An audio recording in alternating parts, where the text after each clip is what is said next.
अब यहाँ मौर्यन एडमिनिस्ट्रेशन की बात की जाए तो कौटिल्य का जो अर्थशास्त्र है वो डिटेल्ड इन्फॉर्मेशन देता है मौर्यन एडमिनिस्ट्रेशन के बारे में।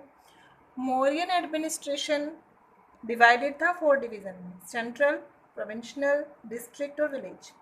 हालांकि जो सिटी थी पाटलिपुत्र की, उसका अपना एडमिनिस्ट्रेशन हुआ करता था।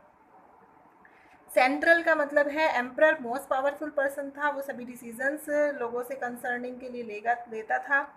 और अशोक जो था वो जो भी एम्पायर में होता था उसके लिए खुद ट्रैवल किया करता था और अपने मिनिस्टर्स से भी कंसल्ट किया करता था। उसकी काउंसलिंग जो मिनिस्टर्स की थी वो किंग्स के एडवाइज़र के रूप में काम करती थी। प्रोविंशनल की बात की जाए तो एम्पायर डिवाइड की गई थी 4 प्रोविंसेस में। हर एक प्रोविंस किसी प्रिंस के अंडर होती थी। प्रिंस जो था वो असिस्ट किया जाता था काफ़ी सारे ऑफिसर्स के द्वारा प्रोविंस के, और वो प्रोविंस को गवर्न करता था किंग का रिप्रेजेंटेटिव बनकर। डिस्ट्रिक्ट लेवल पर बात की जाए तो प्रोविंसेस आगे जाकर डिस्ट्रिक्ट में बढ़ जाती थी और इनको प्रदेश बोला जाता था, प्रदिष्ट बोला जाता था। ये अशिष्ट की जाती थी युक्ताज या फिर राजुकाज के द्वारा, और ये ऑफिसर्स टैक्सेस कलेक्ट करते थे, जज के रूप में काम करते थे, रिकॉर्ड्स रखते थे और लॉ एंड ऑर्डर को भी मेंटेन किया करते थे। विलेज लेवल पर जो इम्पोर्टेंट पर्सन होता था विलेज का वो हेडमैन कहलाता था, और विलेज असिस्ट किया जाता था गवर्नमेंट ऑफिशियल्स के द्वारा मार्केटिंग के लिए, विलेजेस को मार्किंग करने के लिए, बाउंड्रीज के लिए, मेंटेन करने के लिए लैंड रिकॉर्ड्स और टैक्सेस को कलेक्ट करने के लिए। पाटलिपुत्र की जो सिटी थी इंडिका के अकॉर्डिंग, जो मैगस्थनीज ने लिखी है, कैपिटल सिटी थी पाटलिपुत्र, बड़ी थी, ब्यूटीफुल थी, इम्प्रेसिव थी, और ये सराउंडेड थी वुडन वॉल के द्वारा। 64 गेट्स थे इसके, 570 टावर्स थे।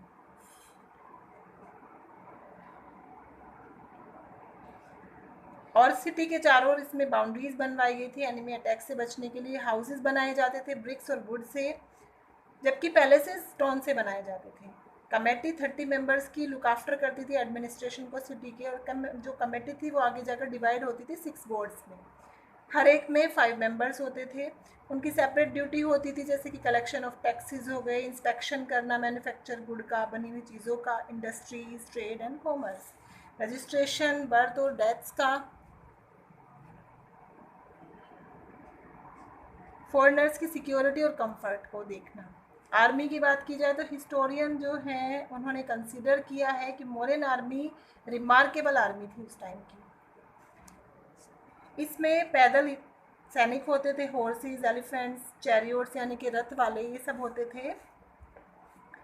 सेनापति हेड होता था आर्मी का, और एक एस्पियोनेज सिस्टम होता था जिसमें जासूस जो थे वो इंफॉर्मेशन लाते थे अलग अलग जगहों से, और एक सेपरेट डिपार्टमेंट बनाया गया था वेपन्स की प्रोडक्शन का। रेवेन्यू यानी कि टैक्सेस या लगान वगैरह जो थी वो अशोक के एम्पायर काफ़ी बड़ी थी, तो उसको मेंटेन करना भी काफ़ी खर्चीला था। तो लैंड रेवेन्यू मेन सोर्स था इनकम का, ये फिक्स थी 1/4 और 1/6 प्रोड्यूस का।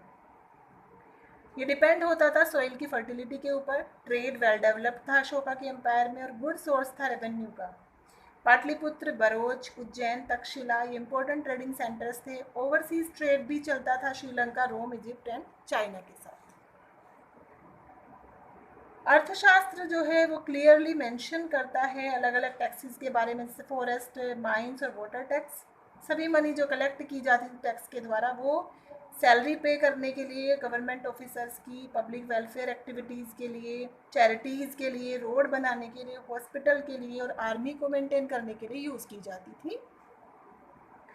डिक्लाइन की बात की जाए तो ये नष्ट कैसे हो गई मौर्यन डायनेस्टी। अशोक की डेथ हो जाती है 232 BCE में, और अब एक सीरीज आ जाती है वीक रूलर्स की, जो चार्ज लेते हैं मौर्यन एम्पायर का। गवर्नर्स जो थे अलग अलग प्रोविंसेस के, वो एडवांटेज लेते हैं इस वीकनेस का और अपने आप को इंडिपेंडेंस डिक्लेयर कर देते हैं। पूरा एडमिनिस्ट्रेटिव सिस्टम पूरी तरह से डिस्ट्रॉय हो जाता है। तो अल्टीमेटली क्या होता है कि ये जो डिसइंटीग्रेशन एम्पायर का था, जो अब डिवाइडेशन होना शुरू हो गया, तो लास्ट मौर्यन रूलर बृहद्रथ जो था वो मार दिया गया कमांडर इन चीफ के द्वारा। जो आर्मी के कमांडर इन चीफ थे उसने बृहद्रथ को मार दिया, जो लास्ट मौर्यन रूलर था। पुष्यमित्र शुंग ने 185 BC में वो आ गया यहाँ पर। ये पुष्यमित्र शुंग जो था ये कमांडर इन चीफ हुआ करता था उस समय आर्मी का।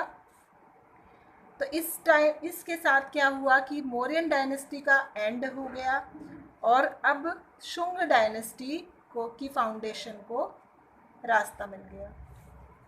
ओके।